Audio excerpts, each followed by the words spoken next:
ডিব্ৰুগড় সাহিত্য সভাৰ বিশেষ সম্বৰ্ধনাৰ অনুষ্ঠান অংশগ্ৰহণ কৰিলে অসম সাহিত্য সভাৰ সভাপতি ডক্টৰ সূৰ্যকান্ত হাজৰিকাই। সভাপতি সূৰ্যকান্ত হাজৰিকা সম্বৰ্ধনা ডিব্ৰুগড় সাহিত্য সভাৰ এই অনুষ্ঠানত উন্মোচন কৰা হয় বিজু শৰ্মাৰ দ্বাৰা সম্পাদিত তথা ডক্টৰ ভাৰতী দত্তৰ গ্ৰন্থ বিমৃখা মঞ্জুষা।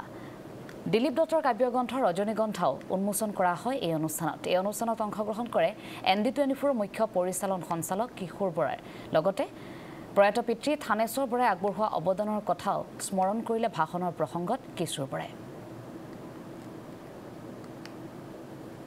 আমাৰ ঘৰ আৰু ডিব্ৰুগড় সাহিত্য সভা একেখন। আজি মই যে ইয়াত আহি মোৰ এটা বস্তু শেষত ভাল লাগিলে, মই সদায় কওঁ যেতিয়া মোক ND24 CMD বুলি মাতিছে মই বৰ অস্বস্তি অনুভৱ কৰি আছোঁ। যেতিয়া মোক পৰিচয় কৰাই দিলে থানেশ্বৰ বৰাৰ তেতিয়া মই অলপ ৰিলেক্স হ'লোঁ যে ঠিক আছে, কাৰণ এইটো জেগা দেউতাৰ জেগা। দেউতাৰ জেগাত মই আহিছোঁ, দেউতাৰ পৰিচয়েৰে মই আহিছোঁ। মই আজি চেনেল এটা স্বত্বাধিকাৰী হৈ আছোঁ, কিবা হৈ আছোঁ, এটা সম্পূৰ্ণ এটা বেলেগ এটা ব্যৱসায়িক এটা দৃষ্টিভংগী, এইটো বেলেগ ধৰণৰ। কিন্তু এই সাহিত্য সভা আমাৰ জীৱনত, আমাৰ পৰিয়ালটোৰ জীৱনত দুটা অনুষ্ঠানৰ, আজি যদি আমি দুটা ভাল কাম কৰিছোঁ, দুটা ভাল কাম শিকিছোঁ, দুটা অনুষ্ঠানৰ খুব মোক বিশেষভাৱে প্ৰভাৱান্বিত কৰে দুটা জাতীয় অনুষ্ঠান। এটা হৈছে অসম সাহিত্য সভা, এটা হৈছে সদৌ অসম ছাত্ৰ সন্থা। এই সাহিত্য সভাৰ লগত আমি কেনেকৈ জড়িত, সূৰ্যদাহঁতে আমাক বাল্যকালৰ পৰা পাইছে। মই সূৰ্যদা দাদাকো দেখা পাইছোঁ। ইয়াত ক'বলৈ মোক যদি আপুনি দুদিনো দিয়ে ইয়াত শেষ নহ'ব। ইয়াত প্ৰতিটোৰ ইটাত মই দেউতাৰ গোন্ধ পাওঁ। এইটো এটা প্ৰথমতে হল আছিলে, ইয়াত অকল এইবিলাক একো নাছিলে। মোৰ মনত আছে ইয়াতে নিৰ্মল চক্ৰৱৰ্তী সভাপতি আছিলে ডিব্ৰুগড় সাহিত্য সভাৰ। মোৰ এটা দিন এতিয়াও মনত আছে, নিৰ্মল চক্ৰৱৰ্তী ছাৰে মোক সাহিত্য সভাৰ সভাপতিৰ আসনৰ পৰা মোক কাৰ্যনিৰ্বাহক সদস্য তেখেতে মোৰ নাম প্ৰস্তাৱ কৰিছিলে। তেতিয়া মই এল পি স্কুলৰ ষ্টুডেণ্ট, হাইস্কুলৰ ষ্টুডেণ্ট। মই তেতিয়া একদম সৰু, ক্লাছ 7 নে 8ত পঢ়োঁ মই তেতিয়া সেই সাহিত্য সভা। সেইকাৰণে মই ইয়াত ভাষণ দিব পৰা মই ধৃষ্টতা নাৰাখোঁ। এইটো জেগা আমাৰ কাৰণে যি মই আপোনালোকক শব্দ বাক্যৰে এইটো বৰ্ণনা কৰিব কেতিয়াও নোৱাৰোঁ। ইয়াত কেনেকুৱা ধৰণৰ ইম'শ্যন মোৰ এটা দিন খালি মনত আছে। এটা দিন এইটো যেতিয়া হলটো বনাই আছিলে, এইটো বোধ কৰোঁ সূৰ্যদা এই আমাৰ তেতিয়া ডক্টৰ নগেন শইকীয়া বৰ্তা চাগে ৰাজ্যসভাৰ সাংসদ আছিলে। সাংসদ পুঁজিৰ পৰা 2 লাখ টকা আনিছিল অইল ইণ্ডিয়াৰ পৰা। সেইখন মিটিঙত ময়ো গৈছিলোঁ, দুৰ্গা বৰ্তাও তেনেকৈ গৈছিলে। এটা দিন মানে মায়ে কৈছে যে দেউতা চাউল আনিবলৈ গ'ল, এতিয়ালৈকে নাই, ক'ত গ'ল মানুহটো। মই চাইকেল লৈ বিচাৰি আহিলোঁ, ঢালাই চলি আছে, দেউতাই ছাতি লৈ ওপৰত মিস্ত্ৰীৰ লগত ঢালাই কৰি আছে, ঘৰত চাউল নাই। কিন্তু সেই থানেশ্বৰ বৰা, মই পুত্ৰ কিশোৰ বৰা মোৰ পিতৃ, মই সগৌৰৱেৰে কওঁ। সেইকাৰণে মোৰ প্ৰতি দুটা এটা অনুৰোধ আছে ডিব্ৰুগড় সাহিত্য সভাৰ, আমাৰ ভুৱন মোহন গোস্বামী ডাঙৰীয়াৰ দুটা এটা অনুৰোধ আছে। পৰ্যায়ক্ৰমে মোৰ সাধ্য অনুসাৰে মই কিমান দূৰলৈকে পাৰোঁ মই সহায় কৰিম। আৰু এইটো মেৰামতি কৰাৰ ক্ষেত্ৰত, একষ্টিক কৰাৰ ক্ষেত্ৰত তেওঁলোকে এটা প্ৰপ'জেল মোক মৌখিকভাৱে কৈছে। মই ভাবোঁ যে এইটো যদি কৰিব পৰা সম্ভৱ হ'বগৈ। মই তেখেতসকলৰ পৰা এষ্টিমেটো বিচাৰিছোঁ।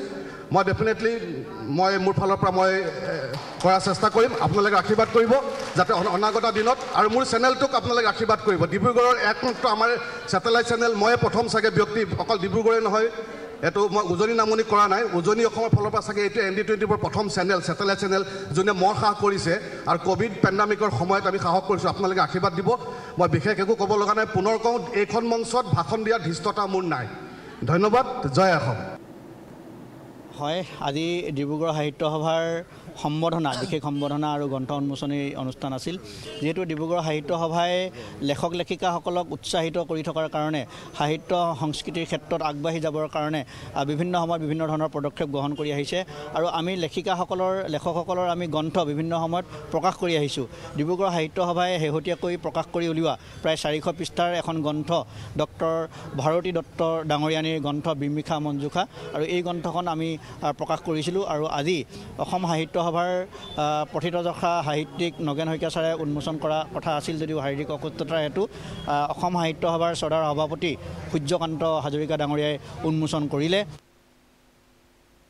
অসমৰ ঐতিহ্যপূৰ্ণ এটা সাহিত্য সংগঠন আমাৰ ডিব্ৰুগড়ৰ 1893 চনত 93 চনতে গঠন হোৱা ডিব্ৰুগড় সাহিত্য সভাৰ আজি এটা গুৰুত্বপূৰ্ণ দিন বুলি আমি অনুভৱ কৰিছোঁ, এটা চিৰস্মৰণীয় দিন।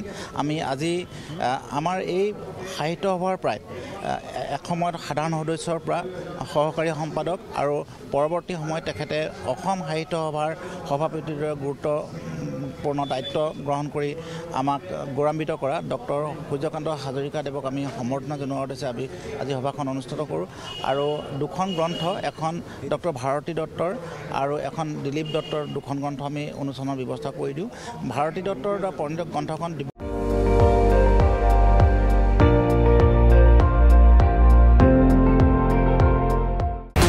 আপুনি চাই আছে ND24 সৰ্বশ্ৰেষ্ঠ নহয় সৰ্বোত্তমৰ দৌৰ